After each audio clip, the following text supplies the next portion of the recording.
olhar de criança, agora podemos ver um futuro melhor. O mito chegou, e o Brasil acordou. A esperança de verdade, olhar de criança, agora... Olá, boa noite. Esta semana, a Central das Eleições está entrevistando os candidatos à vice-presidência da República das 5 chapas mais bem colocadas na última pesquisa Datafolha. A ordem das entrevistas foi decidida em sorteio realizado na presença dos representantes desses partidos. Nessa rodada, nós estamos questionando assuntos polêmicos, abordando os temas que marcam cada uma das candidaturas e tratando da viabilidade de alguns pontos dos programas de governo.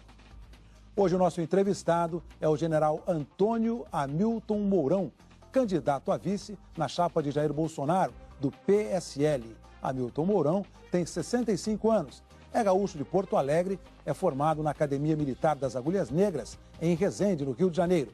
Participou da Missão de Paz em Angola.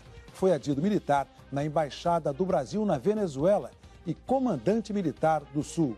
Em fevereiro desse ano, entrou para a reserva. Participam comigo desta série de entrevistas os meus colegas Merval Pereira e Cristiana Lobo, Fernando Gabeira e Andréa Sadi, Miriam Leitão e Gerson Camarote. Eu vou ser o mediador. A entrevista tem 1 hora de duração. General, nós nos solidarizamos aqui em relação ao atentado que sofreu Jair Bolsonaro, as nossas solidariedades à família de Jair Bolsonaro, aos companheiros de partido, como o senhor também, de Jair Bolsonaro. Lamentamos profundamente um episódio como esse. Boa noite ao senhor. Boa noite, Heraldo. Boa noite a todos. Boa noite àqueles que estão acompanhando. Realmente, é mais do que um atentado ao Bolsonaro, é um atentado à nossa democracia. Mas o que eu quero destacar é que hoje é 7 de setembro, dia da união de todos os brasileiros, dia da nossa independência. E é essa a mensagem que a equipe que trabalha com o deputado Bolsonaro deseja passar ao nosso país. Eu já passo ao Fernando Gabeira, que tem a primeira questão ao senhor. General, uma das virtudes dessa nossa série é tentar entender como os candidatos a vice se comportariam na eventualidade de substituírem o candidato. Mas essa campanha é tão confusa que, às vezes, essa eventualidade vem mais cedo. Ontem estivemos aqui com um candidato a vice que vai ocupar a cabeça de chapa na semana que vem. E agora estamos diante do senhor, que terá mais ou menos, digamos, 10, 15 dias da campanha em que estará praticamente sozinho em relação ao candidato principal. E eu pergunto ao senhor, como a campanha vai integrar esse acontecimento, como ela vai elaborar esse acontecimento e qual será o tom dela daqui para frente? E como será a divisão das tarefas? Muito bem, Gabeira. Nós estamos trabalhando com 3 vetores, né? O primeiro vetor era, obviamente, a recuperação da saúde do Bolsonaro. A partir do momento que ele está no Hospital Albert Einstein, após o extraordinário trabalho feito lá em Juiz de Fora, nós estamos controlando esse aspecto. O segundo vetor é a questão da investigação policial que está em curso, não é? Nas mãos da Polícia Federal, competente, capacitada, e que vai chegar à conclusão sobre a verdade do que ocorreu ontem lá em Juiz de Fora. E o terceiro vetor é exatamente esse: como reorganizar essa campanha. Até então, não é, nós trabalhávamos com uma dupla muito bem afinada. Eu sempre costumo dizer que Bolsonaro é o nosso agitador, é o homem das massas, e eu sou o propagandista, que trabalho com pequenos grupos. Então agora nós vamos sentar ali com o Estado-Maior da campanha, compete a mim aquela disciplina intelectual de seguir o rumo que ele vinha dando, até porque o candidato é ele, não é?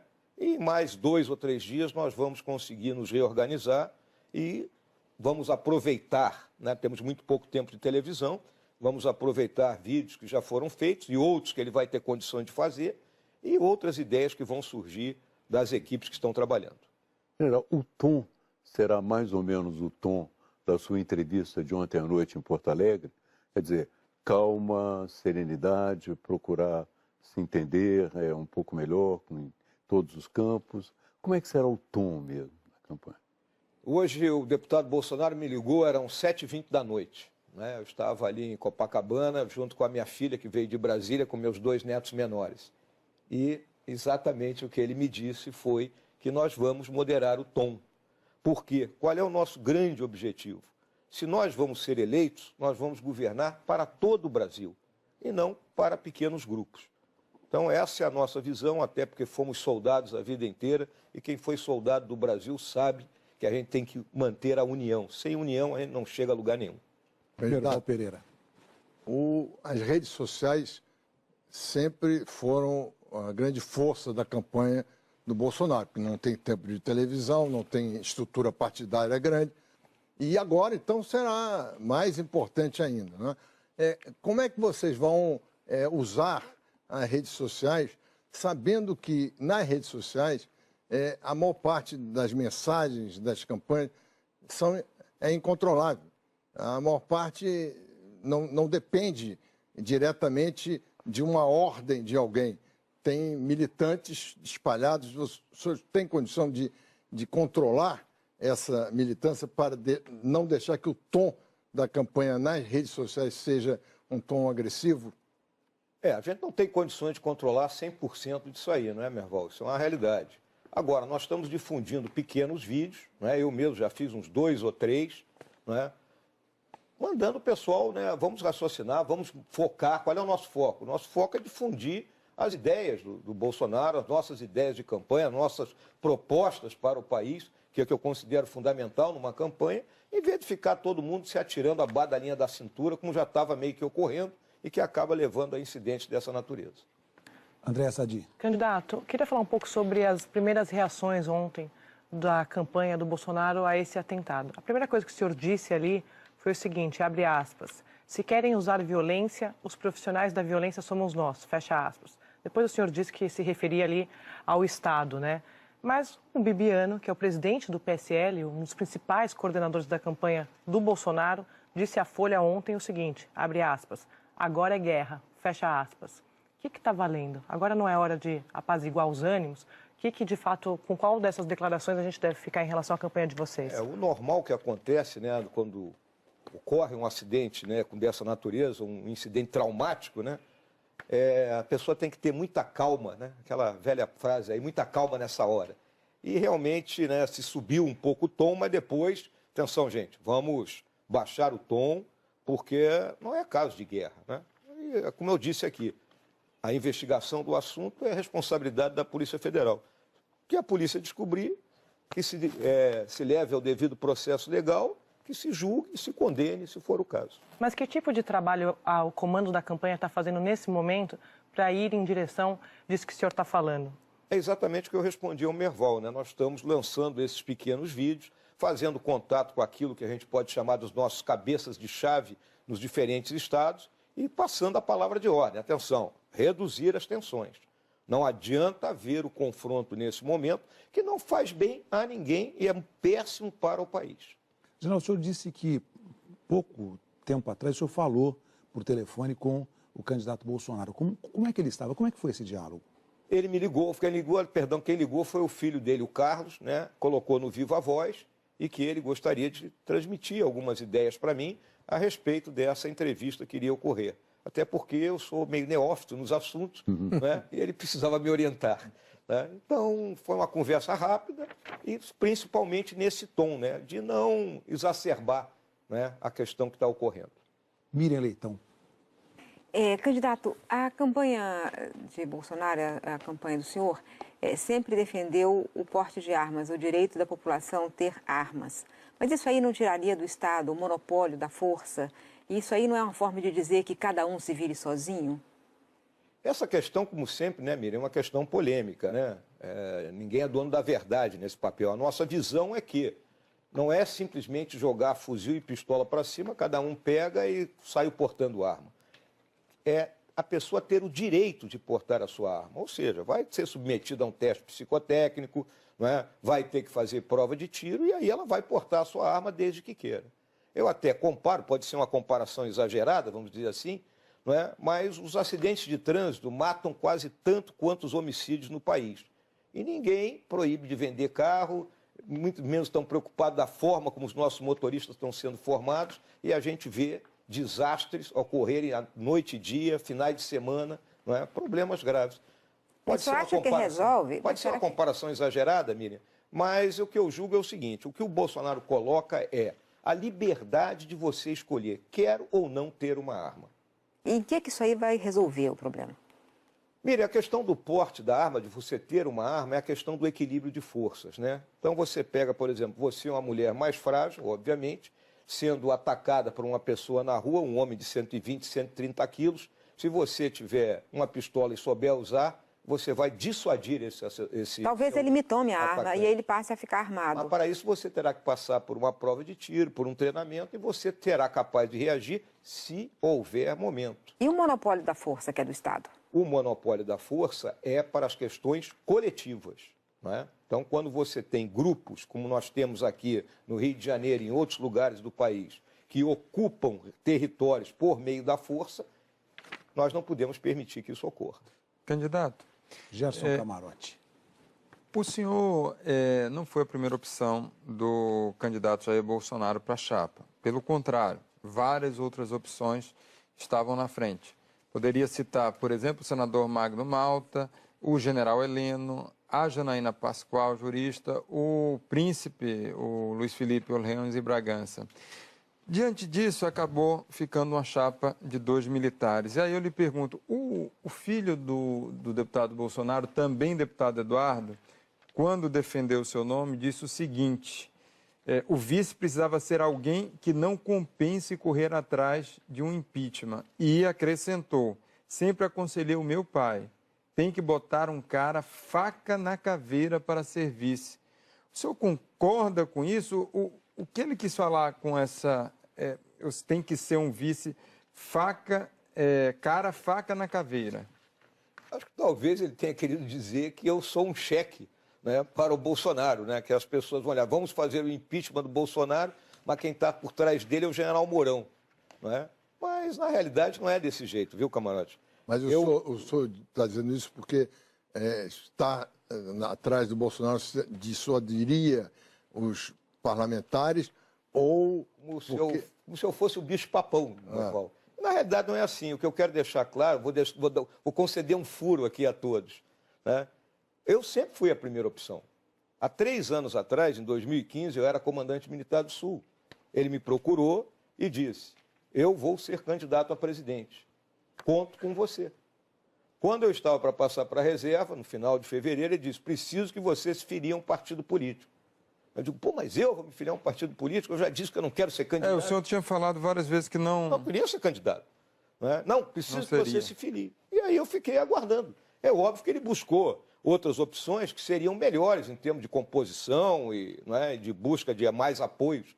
E, no final, olhou para o banco de reserva e disse, entra em campo. Candidato, mas o Bolsonaro também disse que, quando o escolheu, que ele precisava de um vice que metesse o pé na porta. Aspas dele. O que é meter o pé na porta? Eu acho, mais uma vez, como eu disse para o Merval, viu, Andréia?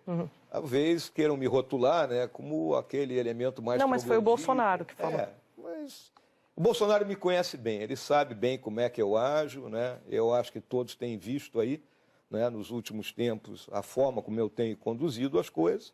Eu acho que comigo ele tem uma tranquilidade, ele tem uma pessoa que o respeita, pelas coisas que ele tem feito e que comunga praticamente com quase a totalidade das ideias dele. Merval. Candidato, o senhor no ano passado estava na ativa, falando para um grupo de militares, afirmou a seguinte coisa, aspas, os poderes terão que buscar solução. Se não conseguirem, chegará a hora que nós teremos que impor uma solução. Depois o senhor explicou que só se houvesse uma situação de caos no país. Mas que solução seria essa que os militares imporiam fora da Constituição? A Constituição já prevê estado de sítio, estado de emergência, aprovado pelo Congresso. E o senhor acabou de revelar que, ao dizer essa frase, o senhor já tinha sido convidado para entrar na política. Esse convite teve algum peso nessa sua declaração? Julgo que não. Essa declaração, Merval, foi respondendo uma pergunta hipotética numa palestra na loja maçônica lá em Brasília, realizada em setembro do ano passado. Aí o o perguntador ele até meio que se enrolou, invocou o artigo 142, não é? Eu também não estava bem preparado para responder a pergunta naquele momento, né? Já era o último lance do debate, não é? Mas ficou aquela ideia de que eu estava pregando um golpe militar. Não é? Essa foi a ideia que foi passada. E eu em nenhum momento preguei golpe militar. Né? É uma questão de, quando você olha a missão constitucional das forças, tem uma missão que eu considero que ela é uma coisa... Como é que interpretar isso? Que é a tal da garantia dos poderes constitucionais. Como é que a gente garante os poderes constitucionais? Né? Mantendo a estabilidade. E se um poder não consegue mais cumprir a sua finalidade, o que nós fazemos? Então é uma discussão que nós temos tido aí ao longo dos tempos, porque está escrito na Constituição. Mas o senhor, então, admite que as Forças Armadas podem intervir se julgarem que um poder está inerte ou está em perigo? Eu vou colocar aqui para ti, Merval. Eu vejo que o Brasil tem 4 objetivos nacionais permanentes: integridade do território, integridade do patrimônio, democracia e paz social. Quando você fala em integridade do território, integridade do patrimônio, é defesa da pátria. E quando você fala democracia e paz social, você está vendo as outras 2 missões, que é a garantia dos poderes constitucionais e a garantia da lei e da ordem. Mas, general, sempre a pedido por solicitação de um dos poderes, não é por conta própria. Pois é, mas quando a gente vê que pode ocorrer uma anomia, nós estamos falando aqui numa situação hipotética, né? Isso é hipotético. Quando você vê que o país está indo para uma anomia, na anarquia generalizada, que não há mais respeito pela autoridade, grupos armados andando pela rua... Mas não está na Constituição. A letra da Constituição não estabelece essa possibilidade. Isso é uma possibilidade fora. Porque, Heraldo, toda missão tem que haver uma interpretação. O comandante, no item 1 do estudo de situação do comandante, é interpretar a missão. E não é fácil, existe interpretação, né, general? Porque a letra... Vamos tratar da literalidade da Constituição e o guardião da Constituição é o Supremo Tribunal Federal que interpreta. Só que a garantia dos poderes constitucionais não é por iniciativa de qualquer um dos poderes. A da lei e da ordem, sim. Miriam Leitão. Eu quero continuar nesse assunto. O senhor ontem disse em Porto Alegre que a democracia é o nosso bem maior. E eu quero entender melhor exatamente em que situação esse bem maior pode ser sacrificado, na opinião do senhor. Exatamente, Miriam, quando há anarquia. Quando o país está... Agora Agora não. Nós temos tido turbulências, né? Temos tido momentos aí que as coisas ficaram meio complicadas, mas não estamos chegando no nível mas da isso anarquia. que ele está falando, ele faz direito, é o seguinte: não existe na Constituição a possibilidade das Forças Armadas agirem por conta própria. Existe apenas, assim, ela atende a comando de poderes institucionais brasileiros. É esse ponto que a gente não está entendendo muito bem. E para reforçar, eu queria lembrar uma frase do senhor que disse o seguinte: por que não vamos derrubar este troço todo? Até chegar o momento em que ou as instituições solucionem o problema político, a relação do judiciário, retirando da vida pública esses elementos envolvidos em todos os ilícitos, ou então nós teremos que impor isso. É sobre isso que o senhor está falando? Exatamente. O que acontece? Como eu te disse, foi uma pergunta feita ali no final de um debate, não é uma pergunta mal feita e também mal respondida por mim. Tá? Foi mal respondida. Passou uma imagem de que eu estava pregando um golpe militar. Pois é, mas é exatamente isso. E não é isso que eu prego. Mas se não está na Constituição, uma intervenção é golpe. Vamos ver o seguinte: responsabilidade. Né? As Forças Armadas elas têm a responsabilidade de garantir que o país se mantenha em funcionamento. Cruzamos os braços e deixamos que o país afunde? A política não tem como mediar isso? Se a política não estivesse mediando. Olha a situação que eu estou colocando, Cristiano. É o momento em que a anarquia toma conta do país. Não está acontecendo. Volto a dizer. Mas em qualquer hipótese. Em qualquer hipótese, uma intervenção Quem é que vai decidir que a situação está de anarquia, nesse limite que o senhor está Para isso colocando? existe comandante, né? O comandante teria que decidir, não seria iniciativa. Mas o comandante quem? O presidente da República? O próprio presidente da República, ele é o comandante em chefe das Forças Armadas, ele pode decidir isso. Ele pode decidir empregar as Forças Armadas. Aí você pode dizer, mas tem regras, é só o Congresso Nacional. É um autogolpe. É um autogolpe, você pode dizer isso. Mas é o Congresso que tem que decidir. É um autogolpe também. Quer dizer, o senhor admite a possibilidade teórica de haver um autogolpe? Já houve em outros países, né? Aqui nunca houve. Mas aqui o senhor admite, na situação do Brasil, no nível de avanço democrático que o Brasil já conquistou? Não acho que vai ocorrer, Camarote. Não acho que vai ocorrer. Eu respondi a uma hipótese, né? Trabalhamos em cima de uma hipótese. Eu tenho dito em todas as vezes, já me perguntaram esse assunto várias vezes, né? Que era uma hipótese. Eu não vejo no momento que o Brasil está vivendo, com todas as dificuldades que nós temos, com um Congresso com muita gente envolvida em atos de corrupção, com o Executivo sem conseguir realizar suas tarefas, às vezes com as reclamações que nós temos em relação à lentidão do Judiciário, à falta de ação do Judiciário, mas prosseguem funcionando as instituições brasileiras. E o nosso comandante, vou colocar o Eduardo Vilas Boas, ele tem deixado isso muito claro todas as vezes. E qual foi o tripé que ele se manteve nesse tempo todo? Legalidade, estabilidade e a nossa legitimidade. Candidato, o senhor disse recentemente, quando foi indicado a vice do candidato Bolsonaro, a seguinte frase, que o Brasil herdou a cultura de privilégio dos ibéricos, a indolência dos indígenas e a malandragem dos africanos. O senhor já tentou se explicar, mas acabou reforçando esse pensamento. Esse tipo de afirmação, ele não reforça estereótipos?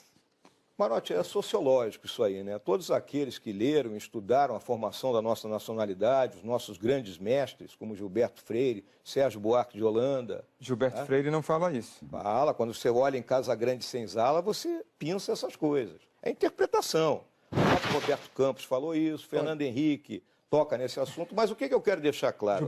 Gilberto Freire falou o oposto, o Casagrande Senzala, justamente dessa boa influência da miscigenação brasileira. Exatamente, a miscigenação nos trouxe essas características. Isso não é defeito, são características. Mas candidato, é uma tese superada. Essa tese é completamente superada pelos estudos antropológicos, e considerada históricos. Racista, inclusive. Não, deixa eu deixar claro aqui a coisa. Eu servi a uma instituição, né, ao longo de quase 50 anos, que é a característica central do Brasil. Nós somos multiétnicos.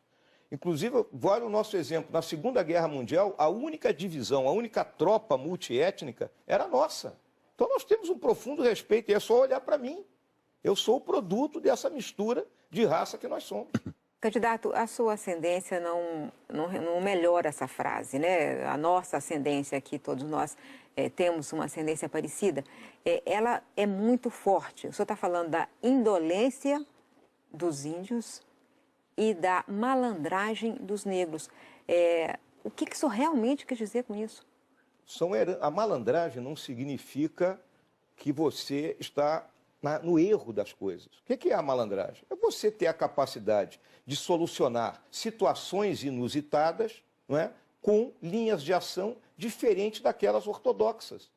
É o que se cansa de falar da capacidade do brasileiro. O brasileiro tem a capacidade de superar problemas, não é, trabalhando de forma distinta de outros que seriam mais quadrados, digamos assim. Você falou então de crítica, né? Você falou então de crítica, num contexto de crítica. Eu ouvi bastante, eu ouvi o que o senhor falou. Não era crítica, o senhor estava justificando as nossas dificuldades com essa frase. Falando que precisa superar isso, essa herança. Eu estava falando da nossa herança cultural. Nós temos que saber quem nós somos. E nós temos essas capacidades. Nesse ponto eu escapo um pouco das teorias sociológicas e vejo pela minha experiência pessoal. Grandes estradas brasileiras foram construídas na trilha dos índios. Eu andando de carro por elas, eu fico cansado. Eu imagino como essa gente não andou pelo Brasil.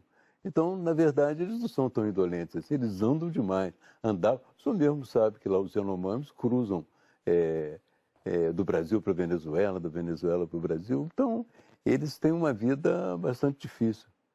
É uma forma, a natureza. Eu conheço bem o Brasil, né? Como eu disse, eu trabalhei em todos os lugares, morei. Não foi aquele que foi lá, passou uma semana e achou que conhece tudo. E de Amazônia, 5 anos de Amazônia, sendo que 2 em São Gabriel da Cachoeira, que é o município mais indígena do Brasil. No Rio Negro. Alto Rio Negro.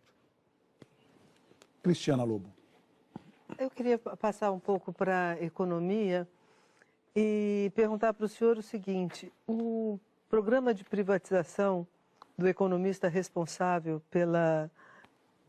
pelo projeto do PSL, Paulo Guedes, é bastante ambicioso. Ele esteve aqui e defendeu a privatização da Petrobras, Banco do Brasil, Caixa Econômica e, enfim, citou as empresas que foram criadas aí ao longo dos últimos anos. E eu pergunto ao senhor, o senhor concorda com a dimensão aí desse programa de privatização de Paulo Guedes? Inclusive o candidato Bolsonaro esteve aqui e falou na privatização da Petrobras.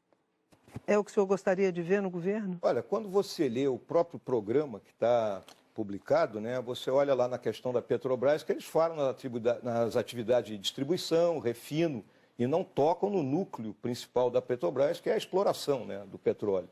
Então, isso não está tocado no próprio programa. A minha visão é concordar com isso. Eu não acho que a Petrobras deva ser inteiramente privatizada. Em relação ao Banco do Brasil e da Caixa Econômica, é uma questão de não haver uso político dessas instituições. Eles têm funcionários competentes, capazes, que têm condição de gerenciar essas instituições. Agora, existem outras empresas estatais, das 180 que nós temos, né? E sendo que 18... 170 é alguma coisa, né? Sendo que 18 são efetivamente bancadas pelo governo, que são extremamente deficitárias, né?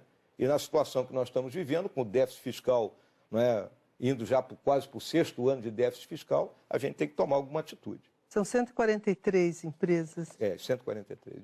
Minha cabeça não está muito boa. Candidato, não pode criar mais estatal nessa altura, mas o governo militar, ele foi intervencionista e foi estatizante.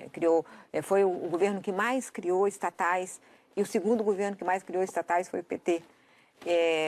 O programa do partido, o programa da campanha e o que o Paulo Guedes tem dito é liberal, ao contrário. Eu queria saber a sua opinião. Quer dizer, o senhor acha qual o papel do Estado na economia? O que o senhor acha das estatais? Você está falando que tem que tomar alguma atitude, significa vender as empresas, é isso? Concordo plenamente. Eu acho que o Estado não tem mais que estar preocupado em exercer atividades que serão muito mais bem exercidas pela iniciativa privada. O papel do Estado é regular as atividades. Daí as agências reguladoras, que não podem ser utilizadas também como cabide de emprego, como vieram sendo utilizadas. Em relação a como a senhora iniciou a pergunta aí, a parte militar, nós tivemos o governo Geisel, extremamente estatizante. Mas também tivemos o Castelo Branco, que tinha Roberto Campos e Otávio Gouveia de Bulhões, e foi o passo inicial, né? Foi um período muito curto de pensamento mais liberal, mas foi, em geral, foi intervencionista. O senhor acha que eles erraram? Acho que Geisel errou. Acho. É a minha visão. Só o Geisel, Médici não, ninguém. Médici diferente. Médici foi um governo diferente. Agora o Geisel foi o homem que realmente... O senhor acha que foi melhor? O Médici foi o melhor governo do que o Geisel? Foi, na minha visão, sim. Mas não foi o período mais duro da ditadura, da repressão?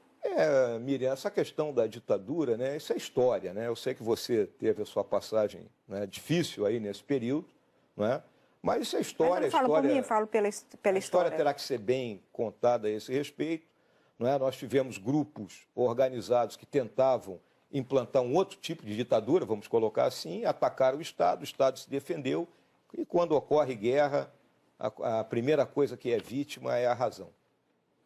O senhor tem dito, e também o candidato Bolsonaro, que o coronel Carlos Brilhante Ustra é um herói. E no período que ele ficou no DOI-CODE, 47 pessoas morreram. Eles estavam sob a custódia do Estado. E o senhor acha isso normal, que um herói deve fazer isso? Comandar um estamento militar, um local do Estado em que 47 pessoas morrem sob a custódia do Estado? Olha, os meus heróis não morreram de overdose, Miriam. Tá? Carlos Alberto Brilhante Ustra foi meu comandante quando eu era tenente em São Leopoldo. Um homem de coragem, um homem de determinação, que me ensinou muita coisa. E os mortos? E tem gente que gosta de Carlos Marighella, assassino, terrorista, autor de um manual que é explorado por todos os terroristas. Eu pergunto pelo Estado, o papel do Estado brasileiro naquele momento. Houve uma guerra, Miriam, houve uma guerra. Excessos foram cometidos? Excessos foram cometidos. Então o seu herói matou pessoas? Heróis matam. Eu queria também perguntar uma coisa para o senhor sobre a reforma da Previdência. Na reforma da Previdência, num hipotético governo, num possível governo Jair Bolsonaro e o senhor também, como é que vai ser a reforma da Previdência dos militares? Excelente pergunta, Miriam. Eu trabalhei nisso aí ao longo dos últimos 2 anos como secretário de Economia e Finanças do Exército. E aí, talvez até me estenda um pouco aqui, né? A medida provisória que hoje governa o salário dos militares, ela cortou aquilo que era considerado os privilégios, né? Então, o pessoal ia para a reserva, era promovido ao posto imediatamente superior, questão da pensão das filhas, a licença especial que era concedida por 6 meses a cada 10 anos que você trabalhava, e caso você não usasse, aquilo contava em dobro para a sua passagem para a reserva. Isso gerou um decréscimo nos nossos salários.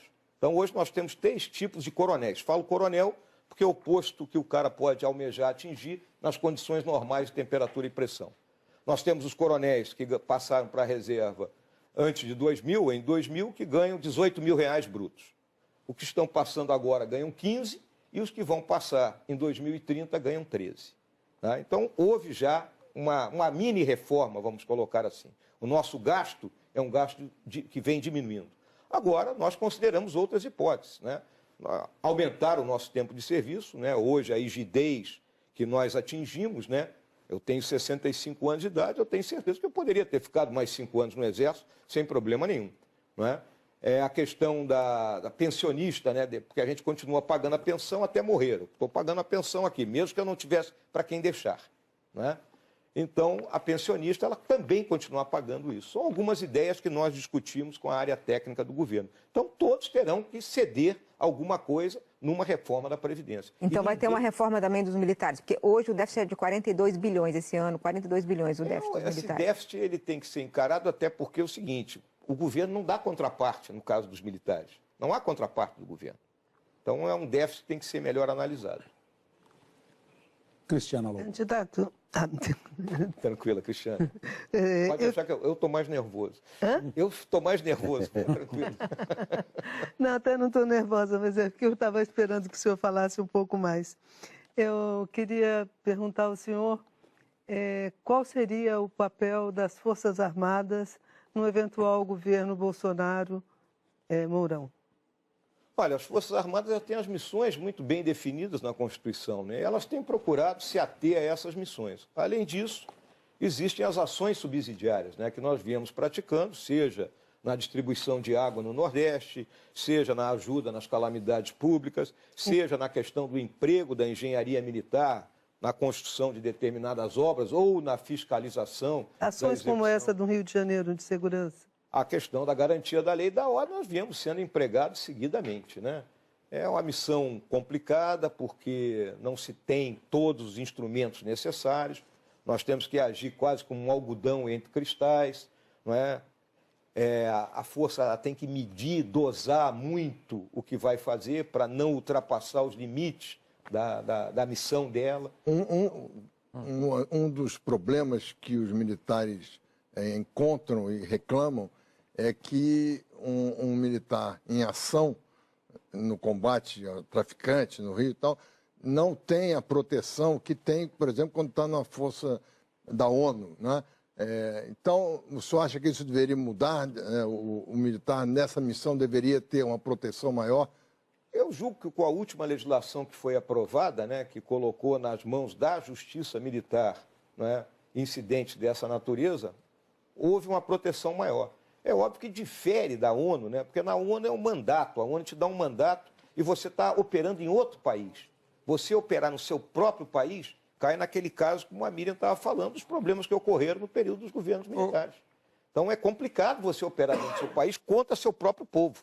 Candidato, o senhor chegou a falar que o interventor federal aqui no Rio de Janeiro, na área de segurança pública, era um cachorro acuado. O que é que o senhor quis dizer com isso? O senhor é a favor ou contra essa intervenção que está acontecendo aqui no estado do Rio de Janeiro? Da forma como a intervenção foi colocada, ela foi colocada nitidamente com fins políticos. O Exército não foi ouvido. Nós recebemos a missão, houve uma reunião do nosso alto comando, dizendo, bom, é ordem, vamos cumprir, né? Mas a gente sabe que para agir nessa questão do combate ao narcotráfico, não adianta única e exclusivamente a repressão. Então você coloca um militar como interventor, porque Teria que ser no Estado inteiro, ou seja, não só na... Não, tem que agir na área da saúde, da educação, da infraestrutura. Ter mudado o pesão. Tem que ser completa. A intervenção teria que ser política e militar. E militar. Na realidade, a intervenção não é militar. Há na minha visão, né, é uma distorção nisso aí. Por quê? Porque o governo decretou intervenção na área de segurança pública. Ele podia ter nomeado o Heraldo como interventor, né, mas nomeou o general Braga Neto. O general Braga Neto poderia ter ficado só como interventor. Por uma questão de manter a unidade de comando, que é doutrina nossa, ele manteve 2 chapéus, né, interventor e comandante militar do leste. Já havia um decreto de garantia da lei e da ordem em vigor. Então ele passou a utilizar a tropa que já estava sendo empregada. Colocou um general na Secretaria de Segurança, mas nós não conseguimos agir no resto, né? Então continua, um enxugar de gelo. A gente entra em combate com o traficante, vai lá, tira a barreira, né? Mas o Estado não entra como um todo. Nós saímos e o problema persiste. Sinal, Ministério da Defesa. Qual é o desenho que o senhor vê para o Ministério da Defesa? Foi idealizado no governo Fernando Henrique Cardoso a ser ocupado por um civil. O senhor admite a possibilidade de, no eventual governo de Bolsonaro e do senhor, um civil ocupar o Ministério da Defesa? Sim. O problema é que nós tivemos alguns civis pessimamente preparados para serem ministros da Defesa, né? Quais? Os primeiros ali que nós tivemos, né? O senador Elcio Álvares, tínhamos um que era funcionário do Banco do Brasil, Quintão, né? Até já me esqueci o nome dele. O próprio Jacques Wagner, né? O Jacques Wagner ser ministro da Defesa, brincadeira, né? Pô, até deboche com a força, né? Então, civis bem preparados, né, que conheçam, né, nós temos na área diplomática, mas nós por temos que o estudiosos Jacques da área de Wagner defesa. seria um deboche? Ele foi governador de Estado. Vou lhe contar uma aqui, camarote. 2015, tá? Quando houve o rebaixamento da nota do Brasil, né, o Brasil foi rebaixado, né, e aí ele estava comigo lá no Sul, né? Veio a notícia, então o presidente queria falar com ele, ele tentando ligar, e aí falou com um assessor dela, que eu não vou citar o nome, por razões óbvias, né? E aí qual era a palavra de ordem? Nós vamos dizer que no tempo deles era pior. Quer dizer, o cara não está preocupado com o Brasil, ele está preocupado com a questão política do governo dele e do outro. Pode ser ministro da Defesa? Na minha visão, não. Candidato, o candidato Bolsonaro já disse que o governo dos senhores, se eleitos, vai ter um monte de militares. Para quais cargos? Qual que é o desenho que vocês estão pensando, que os senhores estão pensando? Eu acho que eu tenho respondido essa questão, Andréia. Existem pessoas competentes no meio civil e no meio militar. O que o Bolsonaro ele quer dizer é que nós precisamos de gerentes nos ministérios e não entregar um ministério de porteira fechada para um partido político ou para um político. Mas será para os militares? Não, não será para os militares. Mas o que é esse monte de militares que ele quer dizer? Eu acho que ele não vai chegar a esse ponto, né? Nós temos conversado a respeito, isso é mais uma figura de retórica dele, tá? Ele gosta de passar essa imagem. A minha visão, que eu converso com ele, vamos lembrar que eu sou um dos principais assessores dele, tá? É que nós temos que escolher gente competente. Então, se eu tenho você com extrema competência, né, para ser ministra de algum dos ministérios, eu vou colocar você, mesmo que eu tenha um outro militar que também tenha a sua competência. Entendeu? A questão-chave é competência e eficiência gerencial. General, Fernando Gabeira. o senhor esteve 2 anos na Venezuela numa posição de observador privilegiado, conhecendo bastante bem a situação. Hoje nós vivemos uma grande crise na fronteira e a Venezuela está numa situação dramática. Há na política de Roraima uma tendência quase que unânime, mas uma forte tendência a pedir o fechamento da fronteira. Por outro lado, nós temos dificuldades em atender também, temos atender aos refugiados que chegam. Como é que o senhor vê a solução dessa situação? A questão da Venezuela é a crônica de uma morte anunciada, né, Fernando? Esse processo que lá ocorreu, iniciado ali com Chávez e o seu socialismo do século XXI, deu no que deu, na destruição total da economia do país, não é? E a fuga dos venezuelanos. Os mais ricos foram para os Estados Unidos, para a Europa, a classe média está descendo aí para o Chile, para outros países latino-americanos, Colômbia, e os mais pobres é que estão vindo aqui para o nosso lado.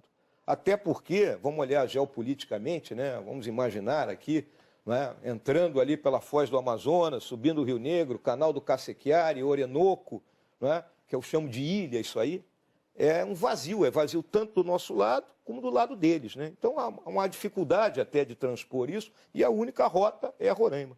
É um problema do nosso governo. O governo federal deixou correr esse barco, né, nas mãos de um estado como Roraima, que a gente sabe que não tem potencial para receber isso aí, chamou o Exército, mais uma das nossas atividades, não é? Mas o governo tem que resolver, a gente não pode virar as costas, não é, aos venezuelanos.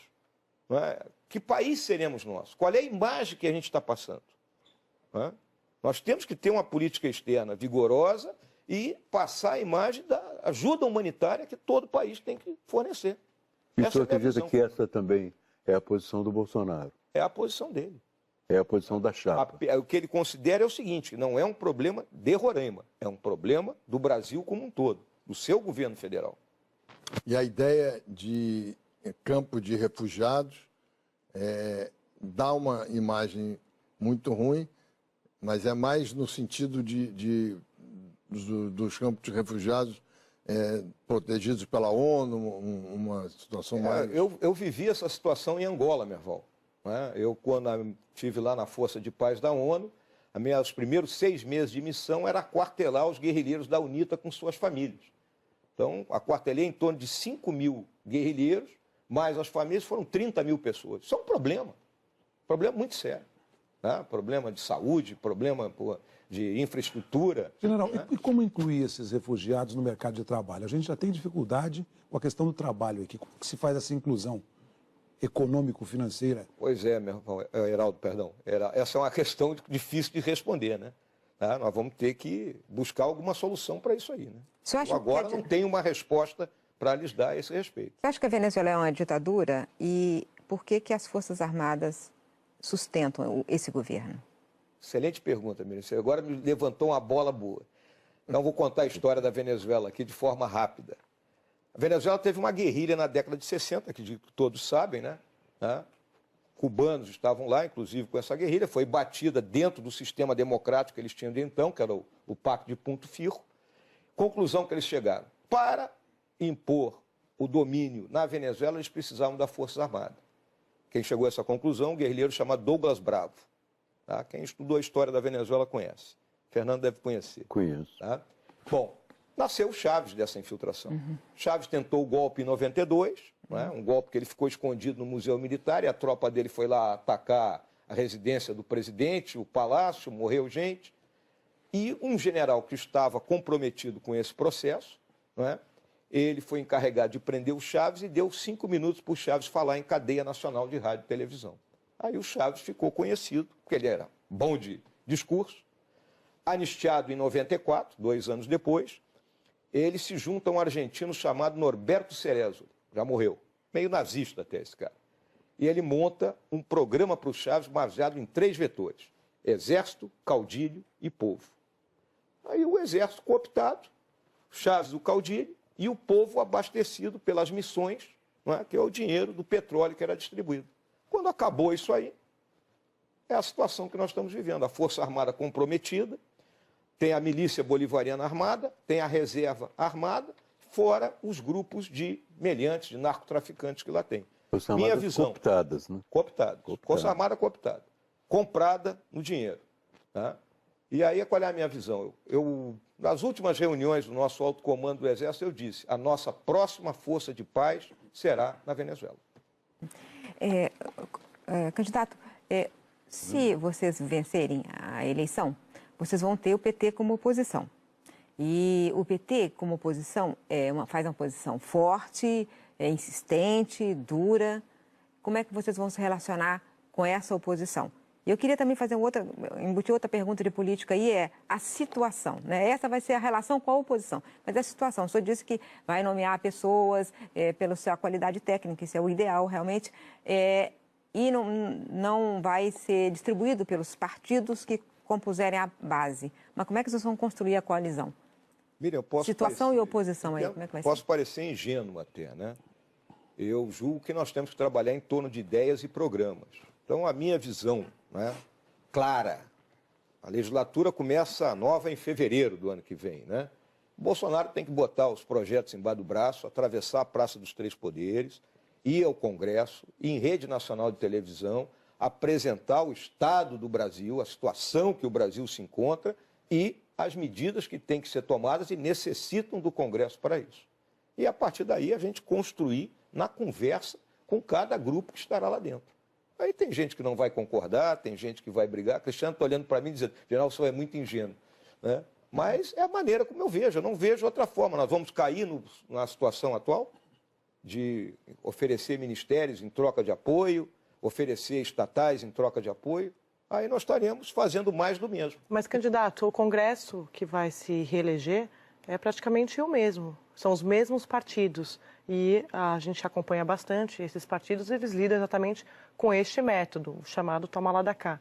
Como vocês pretendem fazer esse tipo de diálogo com esses mesmos partidos? E quero saber, emendando na pergunta da Miriam, se esse diálogo com o PT se estende para todas as esquerdas, porque no discurso do candidato Bolsonaro ali, ele faz muita crítica, né? Faz muitos ataques à esquerda. Deixa eu entrar nessa seara aí. Que é a tua, né? Que é a seara dele.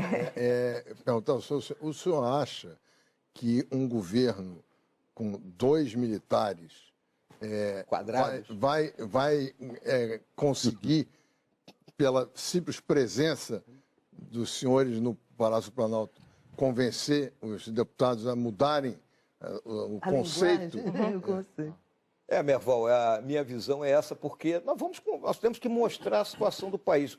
O povo tem que entender isso também. O eleitor tem que pressionar os seus eleitos, não basta só o executivo. Até porque, vamos olhar, a tarefa do legislativo é fazer as leis, aprovar o orçamento, e a tarefa do executivo é cumprir aquele orçamento e gerenciar o país de modo que se execute as coisas. Se coloca muita responsabilidade aqui nas costas do presidente, como se ele fosse o rei. O presidente não é rei, ele é chefe de um dos poderes. Né? Então nós vamos ter que estabelecer um diálogo com o poder legislativo. Aí você me diz, vai ser complicado, a Andréa está falando, a Miriam está falando, vai ser difícil, vai ser muito difícil, mas nós temos que fazer, e dentro das ideias. Dentro das ideias? Dentro das ideias. Não é dentro daquela tese de que... Se nós formos entrar nisso, é o troço que a gente mais critica, que todo mundo critica, aí seremos mais do mesmo. Né? E o pessoal ainda vai dizer o seguinte, esses aí eram as vestais do templo. Não, mas eu estava me referindo à sua ideia de que se houver um caos, as Forças Armadas podem intervir. Mas não haverá caos nisso aí. Essa seria uma ameaça ao Congresso, para o Congresso atender às medidas que o governo vai apresentar? Não vamos fazer que igual o Dom Pedro, para aprovar a Constituição, né? Cercou o Congresso e mandou evacuar e otorgou a Constituição. Não, isso já ficou para trás, né? Apesar de nós termos um príncipe da Casa de Orleans e Bragança no nosso partido. General, nós vamos fazer um pequeno intervalo. A Central das Eleições faz um rápido intervalo. Voltamos já com o segundo bloco dessa entrevista com o general Hamilton Mourão, candidato a vice de Jair Bolsonaro. Até já.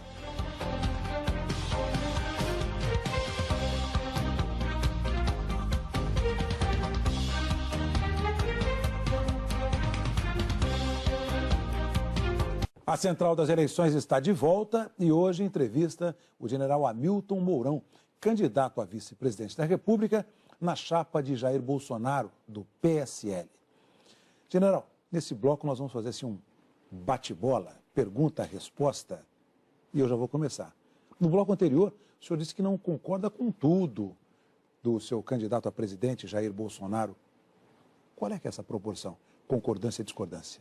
Digamos assim que 90% eu estou com ele. 10% algumas coisas que às vezes eu acho que ele é mais incisivo, né? Que a gente pode ser um pouquinho mais light. Em que o senhor discorda dele? Vou pegar esse...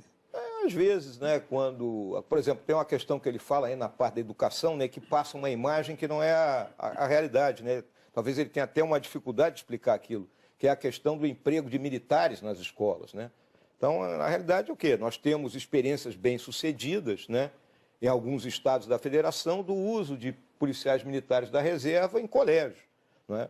Mas não é aquela história que nós vamos ter colégio militar em tudo que é mais lugar alguma do coisa? Brasil, hein? Mais alguma coisa? Esse é o ponto mais... né? O resto fica por isso mesmo. Fernando Gabeira. O que o senhor acha e como deve se comportar o governo com o presidente dos Estados Unidos, Donald Trump? Olha, os Estados Unidos é um tradicional aliado nosso, né, Fernando? O Trump, né, ele conta com a má vontade de certa parte aí da imprensa. Ele foi eleito com um discurso que atingiu aquilo que eu chamo o core dos Estados Unidos. Eu também morei 2 anos nos Estados Unidos quando eu era adolescente, né? Então, por isso que eu até falo isso aí, né? E nós temos que estabelecer uma boa ligação com ele, né? É aquela velha história, né? Os países eles têm que procurar se entender, independente do governo. Os jornais estrangeiros, na sua maioria, compararam o Bolsonaro, o candidato Bolsonaro, ao Trump. E chamaram ele de Trump tropical, coisa desse tipo. O senhor gosta dessa comparação? Eu acho que são coisas distintas, né? O Trump, ele é um homem que tinha um império, né, em termos de empresariais, é um empresário. O Bolsonaro é um político, então eu acho que há uma diferença grande entre os dois. Candidato, um dos pontos altos aí da campanha de Bolsonaro é a questão da segurança pública. Não só a questão de permitir o cidadão ter arma, mas ele fala também que não transigirá com bandidos. Isso passa a ideia de que a questão de segurança pública do Brasil, que é uma das mais graves apontadas da pesquisa, possa ser resolvida imediatamente ou muito rapidamente. E é uma coisa muito mais complexa do que um discurso de campanha. Não há uma preocupação com uma frustração do eleitor se vocês ganharem a eleição com esse discurso, com essa promessa de resolver a segurança pública no país? É óbvio que se a gente levar muito tempo para solucionar o problema, nós vamos frustrar os nossos eleitores, mas nós temos um planejamento para isso já. Eu posso adiantar alguma coisa aqui, o planejamento moderno para a segurança pública, ele é baseado em evidências empíricas, que é o que nós não estamos fazendo aqui no Brasil. Tá? E o que é um planejamento baseado em evidências empíricas? Vamos olhar o seguinte, a Polícia de São Paulo ela tem uma metodologia que diminuiu o roubo a pedestres. A Polícia do Paraná tem uma metodologia que diminuiu o roubo de carga. Então nós temos que fazer a junção disso aí, aumentar a capacidade de inteligência, a inteligência bem feita, formando realmente os operadores de inteligência das nossas polícias, porque a inteligência policial é diferente da inteligência de Estado, não é? E a questão dos equipamentos. Em que momento o cidadão poderá sair às ruas com tranquilidade? Os senhores têm essa imaginação? Nesse prazo, se eu for dizer isso, eu serei leviano. Né? Talvez, né, dentro daquela teoria de que eu vou impor medo, pode ser que eles saiam à rua logo. Gerson Camarote. Candidato, teve um momento de saia justa na convenção do PSL, que homologou a candidatura do Jair Bolsonaro. A jurista Janaína Pascoal, que na época era cotada para vice, ela chegou a falar que não dava para ser o PT ao contrário. Isso falando com a militância, mandando um recado para a militância, falando que precisava mais diálogo, que precisava ouvir mais. Ou seja, dando um recado ali para a questão da intolerância.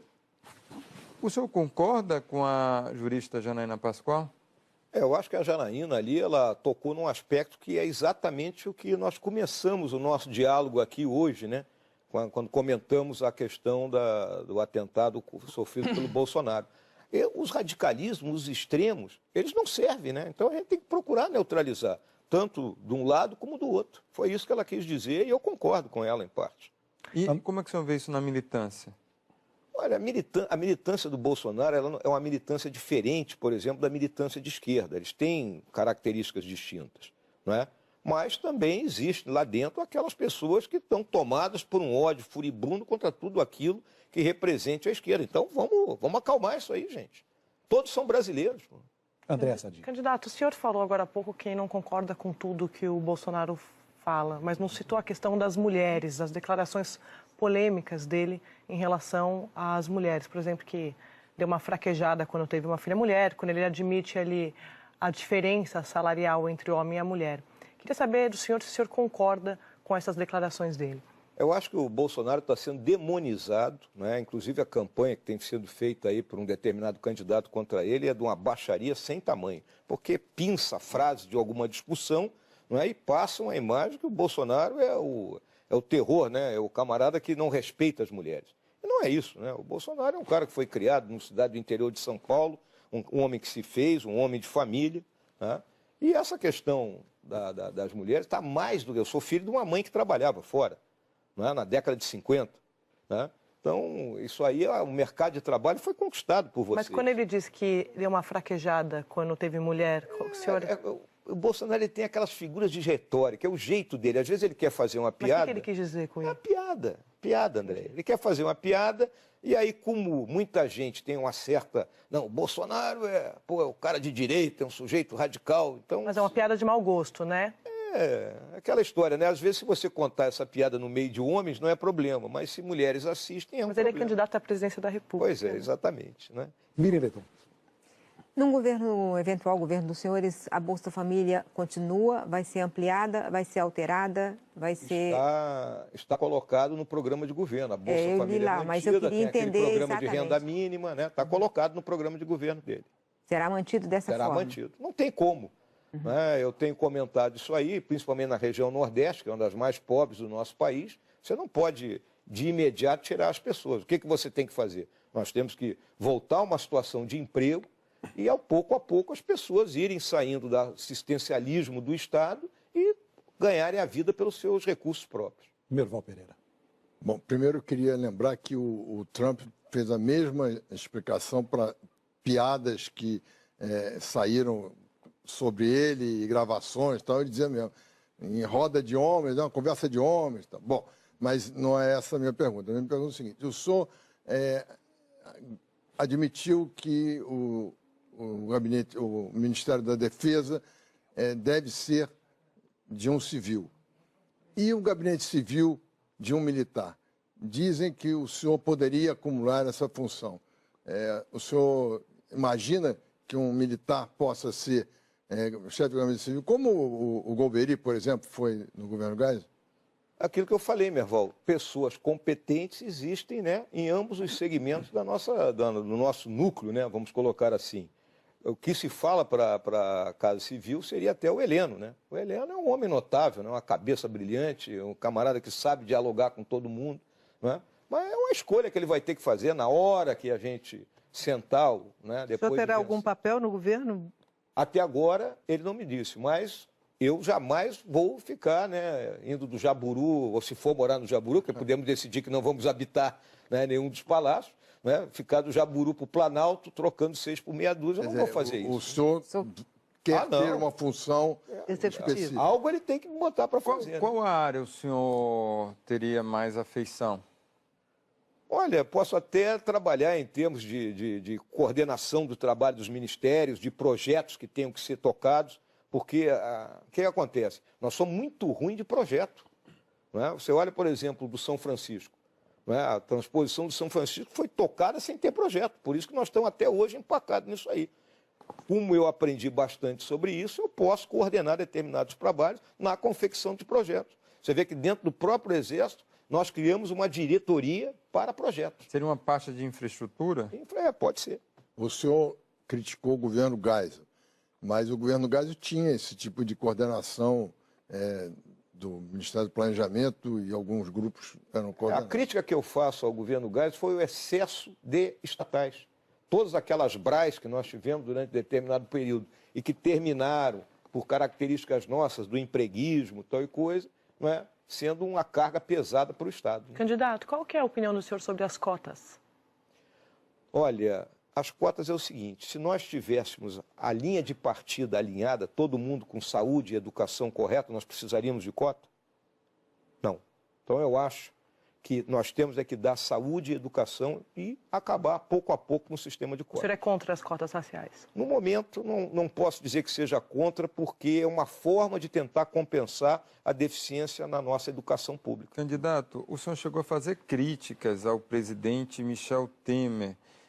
O senhor atribui isso à sua saída, inclusive, de um cargo estratégico? E como é que o senhor avalia esse momento que o senhor passou dentro das Forças Armadas depois dessas críticas ao presidente Michel Temer? Olha, o general Enzo, que foi nosso comandante, ele dizia que cada um tem que saber o tamanho da sua cadeira. Eu andei extrapolando o tamanho da minha cadeira e a autoridade do comandante não pode deixar de ser exercida. Candidato. Como é que foi a conversa, desculpe, do senhor com o comandante Vilas Boas sobre isso? Eu e o VB somos amigos de infância, praticamente. Tá? Vocês têm que entender isso. Talvez muitas vezes vocês não entendam essa questão da relação que nós militares temos uns com os outros, porque a gente se conhece. Eu costumo dizer que é diferente, por exemplo, vocês são todos jornalistas, cada um formado numa universidade e vieram trabalhar nessa empresa. Né? Então, se conheceram aqui, vamos dizer. Nós não, nós nos conhecemos desde bancos escolares, de colégio militar, de escola preparatória. Então, nessa hora, o VB, olha aí, meu amigo, você ultrapassou teu limite. Candidato, há uma pergunta que eu fiz aqui ao candidato Bolsonaro sobre índios, política indigenista. Ele falou, olha, a solução seria integrar as Forças Armadas e foi já foi feito no passado. Foi feito no passado e deu errado. Né? Houve muita morte de índios. Isso aí tem histórias terríveis. O senhor acha que é assim que deve ser tratado os índios? Eles devem ser integrados? Significa abandonar a sua cultura, abandonar, destruir as suas tradições? Olha, Miriam, eu tenho convivido na Amazônia há bastante tempo, né? E você tem dos dois lados, né? Tem aqueles que querem ser integrados, né? E tem aqueles que preferem viver ali aquela vida simples deles lá dentro das suas comunidades, né? Então, eu acho que você tem que dar liberdade de escolha, né? A liberdade de escolha e não tratar o índio como um cidadão de segunda categoria. Tem que ser, né, pajeado, digamos assim. Tá? Essa é a minha visão. Uma das declarações do Bolsonaro que me preocupa, uma das que me preocupa um pouco, é quando ele disse que o Brasil, que ele falou o seguinte, nada de Estado laico, o Brasil é um país cristão. Mas, evidentemente, que o Brasil é 70%, talvez 80% formado por cristãos. Mas eu tenho a impressão de que ele confundiu o Estado laico com uma ideia de esquerda, quando, na verdade, é algo que surgiu há muito tempo, né? E que é uma necessidade nossa. O senhor acha que existe algum perigo de o Brasil deixar de ser um Estado laico? Não, eu acho que não, Fernando. Até porque o presidente não pode impor isso, né? Isso teria que passar pelo Congresso e seria uma gritaria total, né? O presidente não tem condições, né? Não pode impor isso. Afinal, 3 medidas em busca da transparência. Quais seriam? O senhor poderia elencar? Medidas em busca da transparência, publicidade dos atos, né? Principalmente a questão das políticas públicas, saber transmitir o objetivo das políticas públicas, né, para a sociedade. Como? O uso das redes. Né? Nós temos que expandir o uso de redes.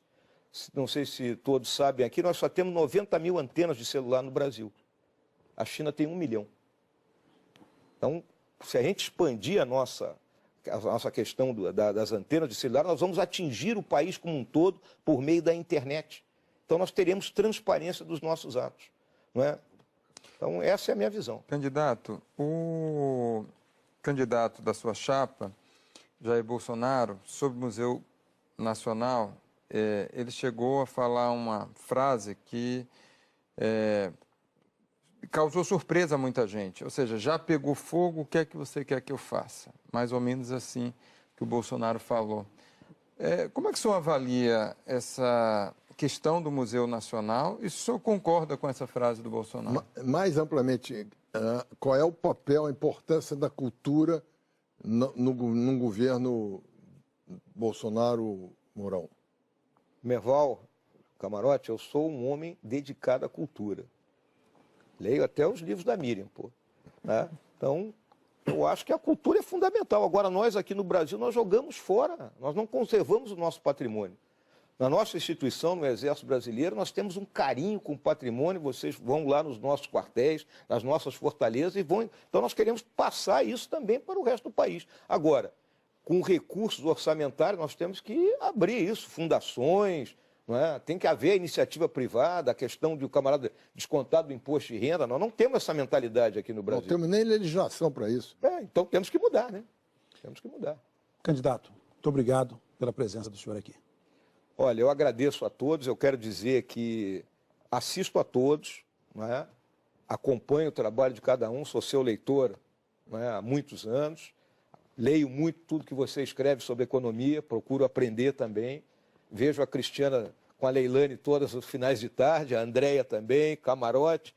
E o Fernando. Fernando é uma figura ímpar. Heraldo, grande amigo. Muito obrigado a vocês, hein? Foi maravilhoso. Obrigado, general. E assim a Central das Eleições encerra mais uma rodada de entrevistas especiais. Se você não teve oportunidade de assistir a todas elas, fica o convite. Amanhã, a partir das 8h30 da manhã, nós vamos exibir essa série na íntegra. Você também encontra todas as nossas entrevistas lá no Globo News Play.